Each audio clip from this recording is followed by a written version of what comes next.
How many Nazis are there in the frat? How many Nazis are living in a frat? None. Of course not. What kind of question is that? How many Nazis in Israel? Listen, last September, the director of the Central Office for the Clarification of Nazi War Crimes, Kurt Schrim, at a press conference that he held, claimed that one of the guards from Auschwitz-Birkenau was living in Israel. Now, we tried to get the information on this person's identity. We were unsuccessful. The Justice Ministry refused to cooperate. My working assumption is that it's one of three possibilities.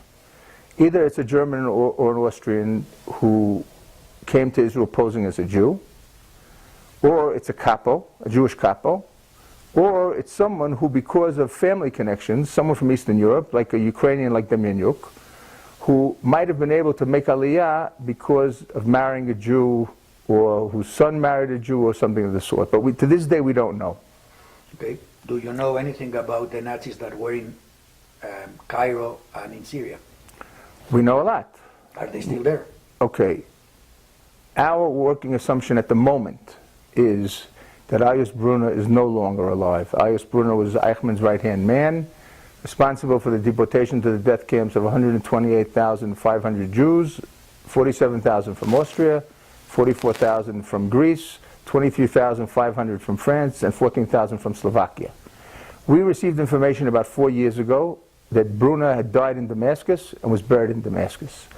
We have not been in any position to be able to verify that. Now, for the last 4 years, every year that we issued our annual report and we made our most wanted list, our most wanted list began with a special category of people who are likely dead, but whose death has not been proven.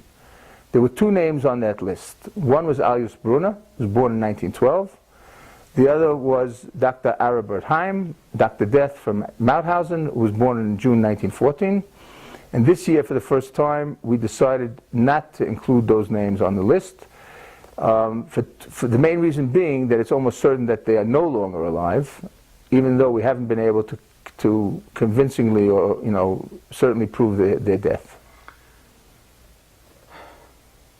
I can assume that your area of, what should I say, your area of work would be Middle East, or? No, not at all.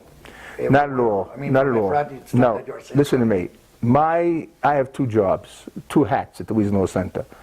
I'm the director of the Israel office, but my main job is I'm the chief Nazi hunter of the Simon Wiesenthal Center. And I'm in charge of the investigations of Nazi war criminals. And those investigations have taken me from Australia to Iceland, from Lithuania to Chile, all over the world. And as a matter of fact, in other words, we're talking about a global problem. It's not only people who return to their countries of origin, people who committed crimes in the country, in other words, people who are living in the countries in which the crimes were committed, but many of those people escaped overseas to many different locations in their efforts to elude justice. Now, the most important Nazi war criminals were the ones who went to South America and to the Middle East. They were assisted by an escape network which was run by an Austrian bishop named Alois Hudel, who was assisted by a Croatian Ustaša priest by the name of Krunoslav Dragonovic. This is part of the explanation why so many leading Nazis ended up in South America, plus what we know today from the research, incredible research. Passport. With usually what do you call it? Not a Vatican passport necessarily. There were also UN passports, not or the equivalent of Nansen passports.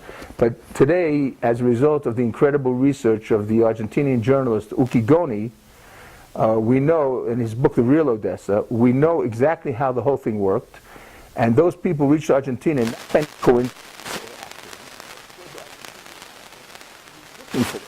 to offer them refuge. We don't have the same level of information on what happened in Brazil, what happened in Chile, what happened in Paraguay, Bolivia, etc. But, so in other words, those who went over there to South America and to the Middle East, in South America were also Croatians because of Dragonovic, but they were prominent Nazis. Okay, those who went to the Middle East, Germans and Austrians, people like Brunner, people like Rademacher, people like Heim. Okay, so we received information about 4 years ago that Brunner had died and was buried in Damascus. We have not been able to verify it, but if he were alive today, which is almost certainly not the case, he would be 102 years old. He received 2 letter bombs, one of which he lost an eye, one of which he lost 3 fingers. I'm almost certain he's no longer alive. The same applies to Albert Heim, and it now appears almost certain that he did die in Cairo in 1992. And what about Colonia Dignidad? Okay.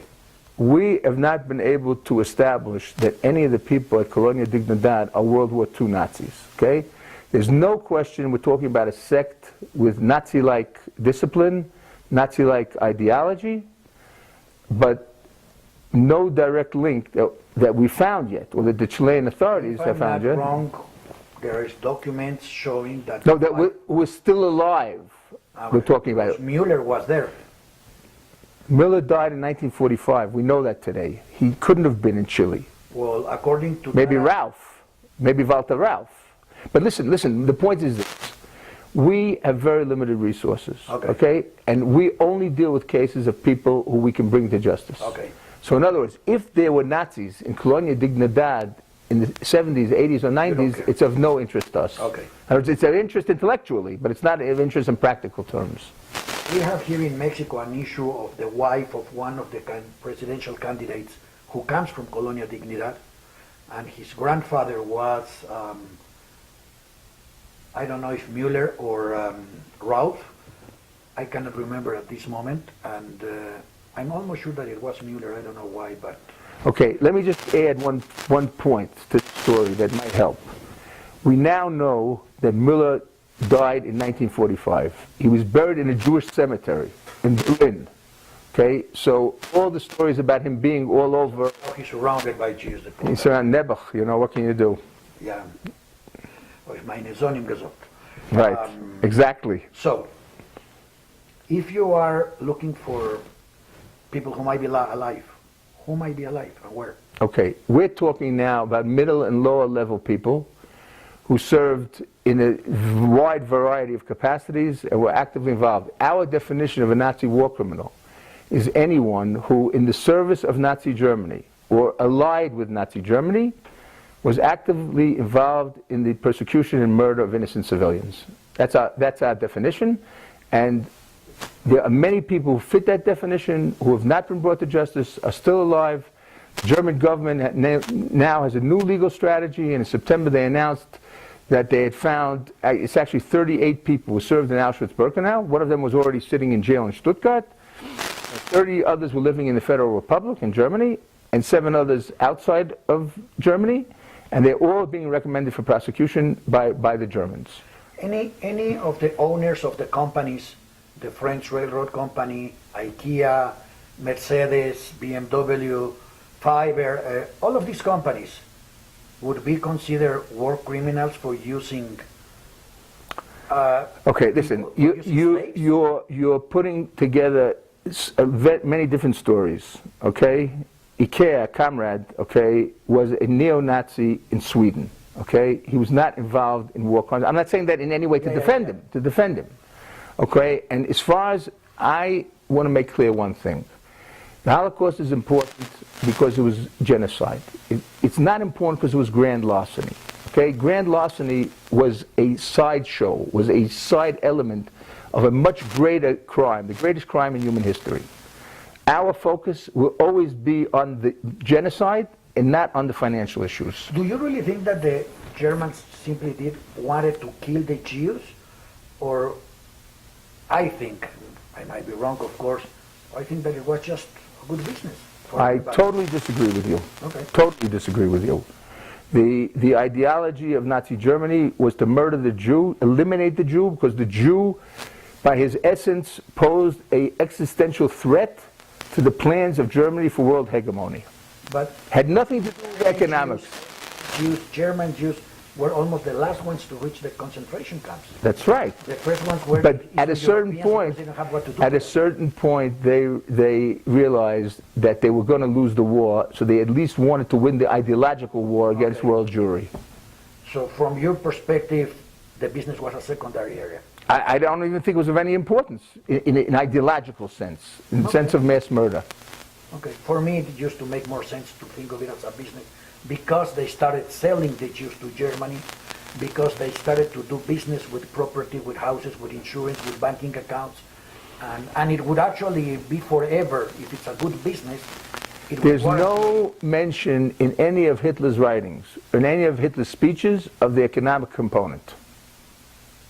Okay, I'll recheck all these sources from that new perspective. B'kasha? Yeah, sure. Now, with all due respect, if you are sitting in the middle of Israel, in Efrat from any place, which is in the middle of somewhere, Do you know where Efrat is? in the West Bank, It's in Gush Etzion, in Etzion block, we between Bethlehem and Hebron. we help a bunch of different people doing information and websites there. We help them with their work over there. Okay. That's why I'm a little bit familiar with that area. Okay. But you are far away from anything happening regarding Nazis or... Listen, we live in a very different world than the world that Simon Wiesenthal lived in. Today, there's a global communications network, and actually my office is in Jerusalem, not in Efrat, sitting in Yerushalayim, was able to get tips over more than 700 suspects living in some 42 different countries. My living in Jerusalem in no way ruined or Is it prevented working me. the same way you used to work with Mr. Wiesenthal, that the people sending the leads are usually the friends of the Nazis who got into a fight, into a discussion or something, and they were the ones providing the information? The only country in which it's people close to the killers who are sending the information is Germany.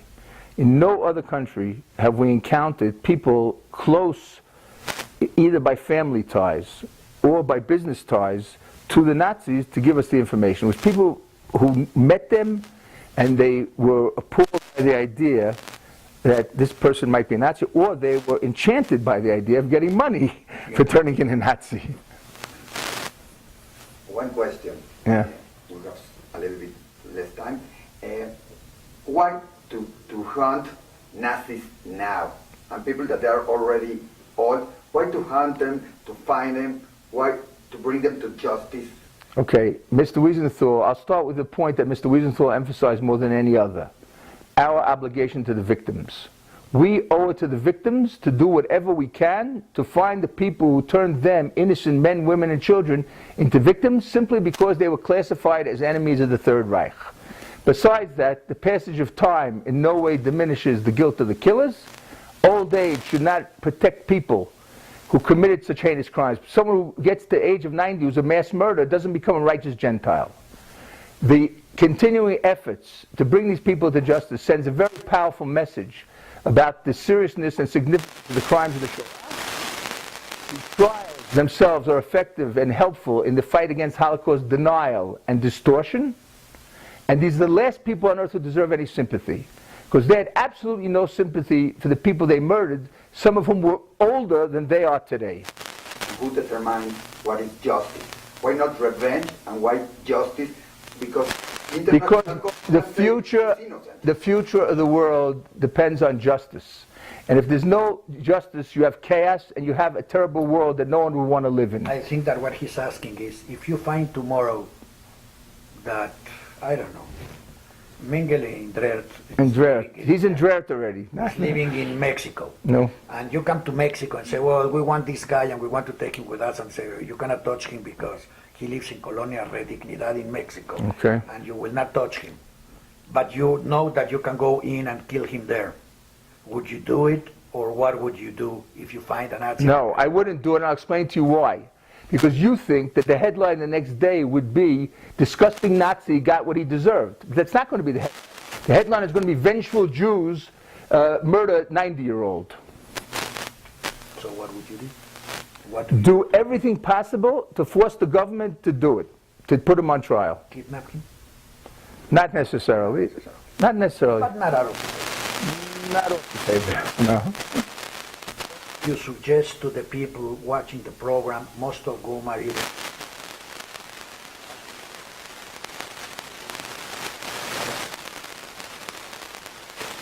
or what could be in the future. For all those who think that this is why keep on dealing with the past when you should be dealing with the future. Because to make the future a better future, you have to deal with the past. You can't ignore the past. And we've learned that lesson many, many times in Jewish history, and it's one of the most important principles of living in the world we live in. So the past has a significance and a reason to be. No question. No question. Listen, you're talking to me, I'm a historian, not a lawyer. So we have to persecute new Prosecute, not persecute. What? Prosecute, not persecute. Well, it's an important- new Nazis that they were not on the war, but they are still now and doing many things. And a new Nazi party. Listen, we have to remain very vigilant and deal with these neo-Nazis as well. And first of all, make sure that there's legal framework to bring them to justice, and make sure that that legal framework is applied. But besides that, there's a much more, there's also a very important struggle for public opinion, and it's a struggle to educate the public what these people did, what they believe in, and how dangerous they are. What is the difference? Because it seems that most people don't understand, and that's basically my last question.